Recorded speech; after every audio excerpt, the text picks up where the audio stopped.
If New York Governor Andrew Cuomo cannot complete his term in office, today may go down as the day that did him in. The governor is again refusing to resign, even as a growing number of prominent state Democrats are calling for him to go, including now both of the state's U.S. senators, Chuck Schumer and Kirsten Gillibrand. I'm going to read part of their joint statement that was released minutes ago. Quote, due to the multiple credible sexual harassment and misconduct allegations, it is clear that Governor Cuomo has lost the confidence of his governing partners and the people of New York. Governor Cuomo, they write, should resign. There's mounting pressure for New York Governor Andrew Cuomo to step down, but he says that's not happening.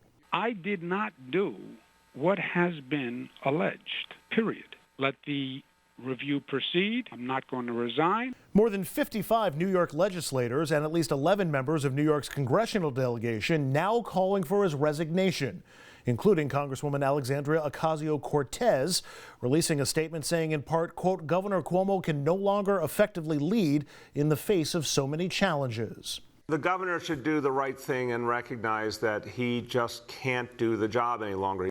The Speaker of the New York State Assembly authorizing the Judiciary Committee to begin an impeachment investigation.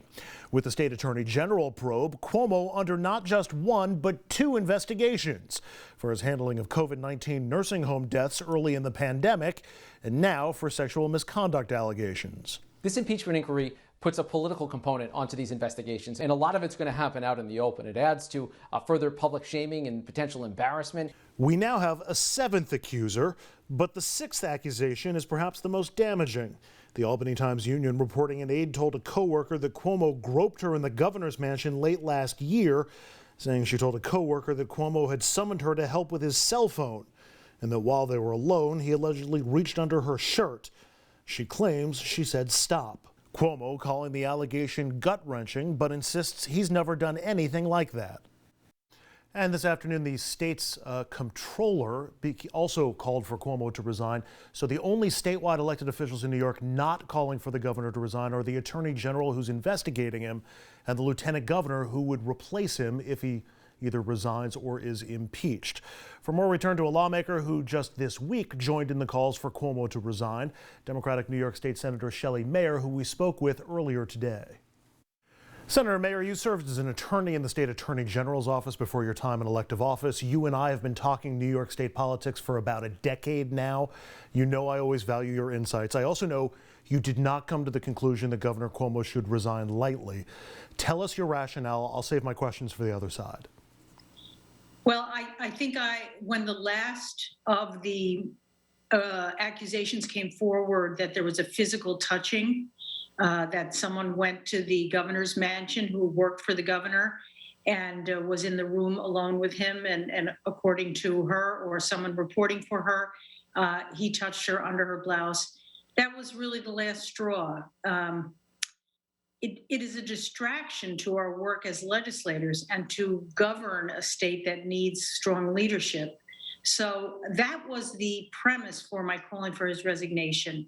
He's entitled to due process in a court of law, but in the actions of governing, we need to have confidence and not be distracted. And this was too many, 7 women, and this was too serious, coupled with other allegations of intentionally withholding information that the legislature had requested about nursing home deaths, as well as other issues, really were a distraction, impairment in his ability to lead. And we're elected to govern and to rule and to move the state ahead. And I think we had to focus on that. You've come out in support of his resignation. The Assembly, as you know, is beginning investigative work on a possible impeachment. The state constitution says if the Assembly does impeach the governor, at that moment, Kathy Hochul, the lieutenant governor, would become acting governor until after his trial in the state Senate. Without asking how you would vote in a possible trial because you would be a juror, would you support the impeachment of the governor? I'm focused right now on persuading him that he should step down. There's been a chorus of voices, bipartisan, but importantly from many Democratic allies and supporters. I've known Governor Cuomo for almost 40 years, since he was a young man. I had a personal relationship with him of working together on many issues. So mine is not about personalities. It is about what is right for the state, and also to show my real credit to the women who came forward. This is not an easy climate with a strong, dominant force like Governor Cuomo to come forth and say something happened. And I want to make sure their voices are heard and taken seriously. So my focus is on persuading him to resign, let the lieutenant governor take leadership. And we have 3 weeks left to pass a budget in New York. Let's get that done. Based on your personal interactions with him, do you think the allegations are plausible? Do they sound like the Andrew Cuomo that you know? Well, I think when you get to 6 or 7 women sending very similar messages of abuse of power, intimidating environments, being afraid to be in an office with him, fearful that he is asking for sex or about sex with these young women, many years his junior, it sounds too repetitive to be dismissed. And that's when you say to yourself, as a human being who's lived in this world, this is very, very troubling. And you would not want your daughter or your granddaughter to be afraid to work in the office of the governor of New York State because of this. You want a place where governing is at the highest ethical standards. We hold ourselves to those standards. And that's why I think this is serious enough that he should step down. You mentioned due process. I want to ask you about Al Franken. Senator Franken, of course, resigned his office before a fuller picture emerged of his actions. And once they did emerge, most people, most Democrats, I think, feel like he should not have resigned. We also had the number 2 Democrat in the state assembly, Crystal Peoples-Stokes, who said it's only fair that he, Governor Cuomo, is given due process. She said, don't pick and choose when you want to enforce the law. Due process is a legal device, obviously, if this goes to a courtroom, but shouldn't he be entitled to that through this process as well? Let the investigation run its course before demanding his exit. First, I think they are separate things. Due process is a concept based on our system of law, that you have an opportunity to be heard, to present the facts in your favor, and to require the prosecutor or whoever it is to present their facts. And that should go ahead. I very strongly support the investigation by our Attorney General, Letitia James. Her attorneys will have subpoena power. They're designated as assistant attorney generals. They're going to take their time and do a good job. But we literally have $1 billion budget due on March 31st. We still have COVID all over the place here that we need to deal with. We are trying to get vaccines into the arms of our constituents, whatever age they are, all the rules we have to deal with. We are trying to help our schools get open. We have issues of governing, and governing is different than our system of criminal justice. So yes, he's absolutely entitled to the presumption of innocence and the rule of law. But in the process of governing, he is not entitled to sit on the sidelines while he is distracted and unable to have the trust of his colleagues in government, myself included, and to be able to focus uniformly on the challenge at hand. And we have a lot of work to do. And that's what his greatest obligation is, to do that work. I don't think he can do it now. I'll return to those challenges in a moment. Earlier, you indicated it's not just the allegations why you've lost confidence in the governor. It's also the nursing home story, questions about construction safety on a new bridge. If you remove the harassment allegations from that mix, and they're still as of yet unproven, would you still be calling for his resignation?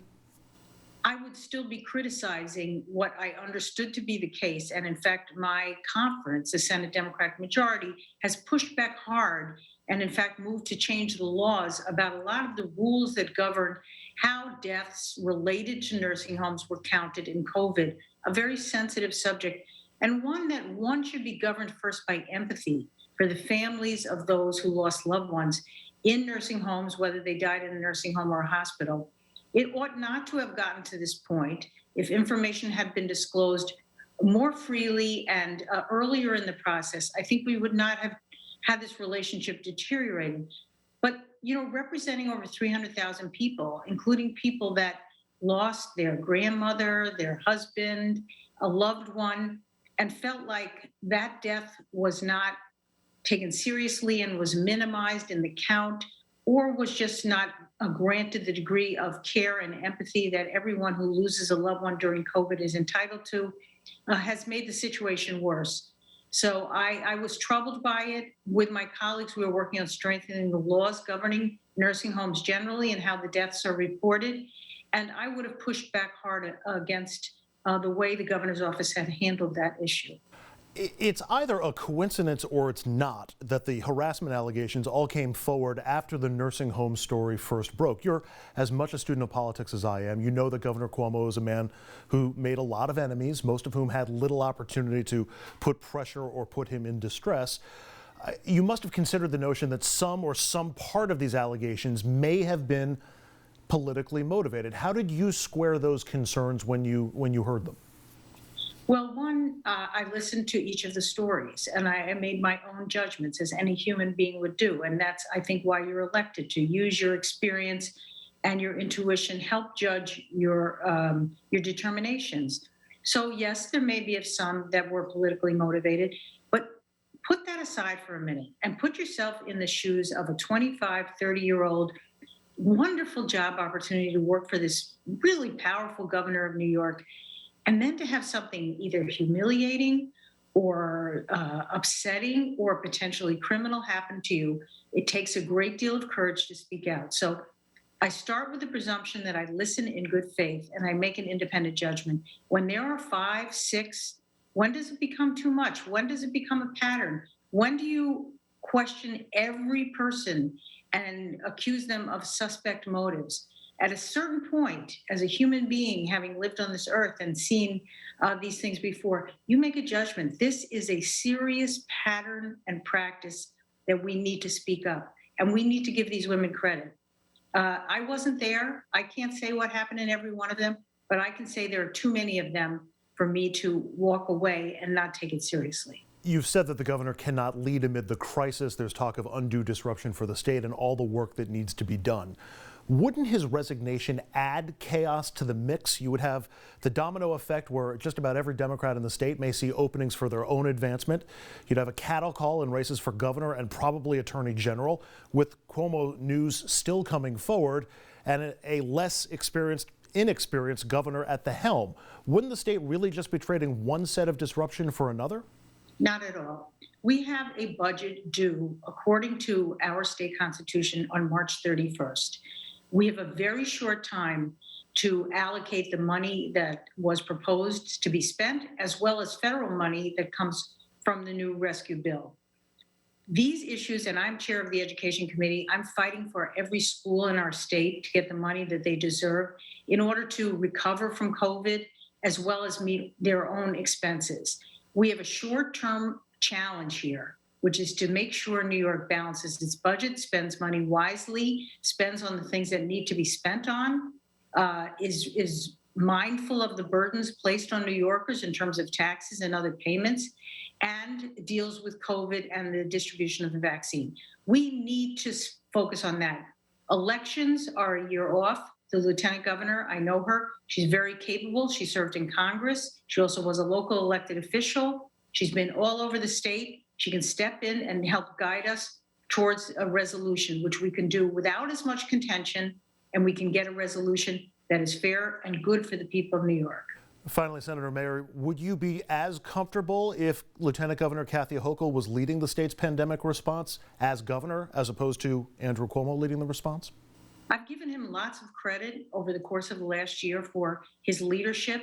I think there are many things he's done extremely well, and certainly his outspoken commitment to facts and science was such a refreshing change from some of the things we heard at the national level. That doesn't mean that another person who has her own skills and her own ability to lead couldn't step in and do an excellent job, particularly on the operations side of getting this vaccine out the door. Again, I'm here on the ground. I have constituents who I'm helping every day find a place for a vaccine, even though they're eligible under an eligible class where they can't get access, not only because there's not enough, because the system has not worked as well as it should. I care about those individual people, and I'm sure working with the lieutenant governor, if she becomes governor, we will find a way to improve the process. I have great faith in her ability. State Senator Shelley Mayer is a Democrat who represents Westchester County in Albany. Senator Mayer, it's always a pleasure. Thanks so much for the time. Appreciate it. Thank you, and a pleasure to see you.